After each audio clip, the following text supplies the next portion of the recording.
armed with knives, armed with chemical, biological, nuclear weapons. Fanatics, terrorists, September 11th. September 11th, killers, September 11th, terrorists. Terrorists of Al-Qaeda, terrorists, nuclear weapons, terrorists. 9/11, terror, terrorist, evil. September 11th, September 11th. The terrorists, war and danger. September 11th, terrorism, global terrorism, terrorism, terrorists. Terrorists, terrorists, terrorists, terrorists, the terror. Terrorists, terrorist, terrorism. September 11th, global terrorism, terrorist. Terrorism. September 11th, world terrorism, terrorism. September 11th, global terrorism. September the 11th, terror. Weapons of mass destruction. September the 11th, terrorists. The evil terrorists, no.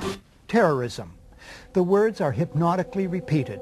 Terrorism, terrorist, terrorist threat, and of course, believed to be linked to Al-Qaeda. But it's the so-called war on terrorism that's in our faces practically 24/7 as the inescapable focus of our existence. One day, our grandchildren will look back on this time and ask, how was the war on terror won? The entire U.S. ruling class, ruling elite, comes to see terrorism as the preferred means, indeed the only means, to provide social cohesion, to provide an enemy image for the society to keep it together. According to neocon theory from Carl Schmitt, you have to have an enemy image in order to have a society. It's a very dangerous thing because now it means that the entire social order, the political parties, intellectual life, politics in general, all based on a monstrous myth. Monstrous myth.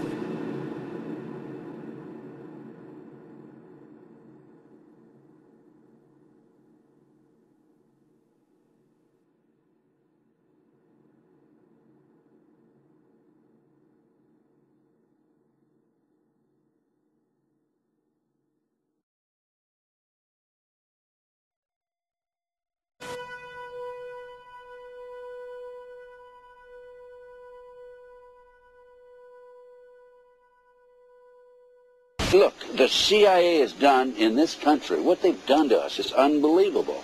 Look at the terrorist acts that have occurred. The CIA behind most, if not all of them. We had the Marine barracks. We had our embassy in Kenya. We had Pan Am 103. We had the USS Cole. We had Oklahoma City. We had the World Trade Center in 1993. That helped the terrorists blow up the World Trade Center the first time. They built the bomb. They got the driver's license. The informant, the FBI informant, a fellow named Salam, a 43-year-old former Egyptian army officer, he was given the assignment to put the bomb together. And he went to his supervisor, his FBI supervisor, and said, we're going to put a dummy bomb in here, right? And the FBI supervisor said, no, we're going to put a real bomb.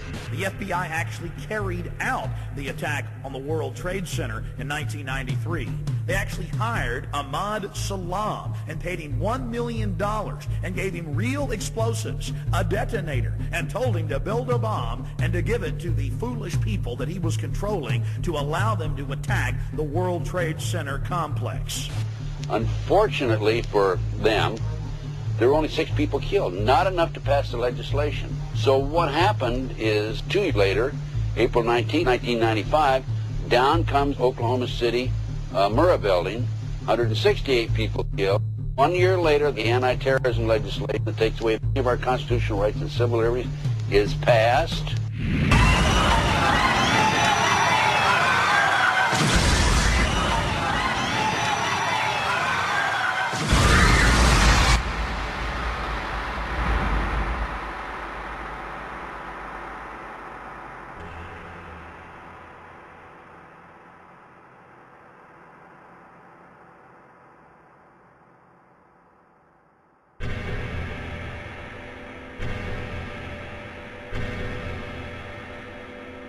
Because at 9:30 this morning, we were actually running an exercise for over a company of 1,000 people in London, based on simultaneous bombs going off precisely at the railway stations that happened this morning.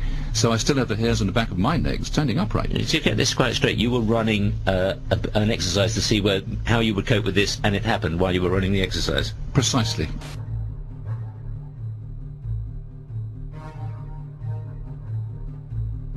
Supposed to believe is some kind of coincidence, there was also an anti-terrorist drill going on 7/7. And again, just like 9/11, they were talking about attacks on the same targets, the same kind of tube stations, and exactly the same time as the actual attack happened, providing some kind of cover for what must be operations orchestrated in some way by the state.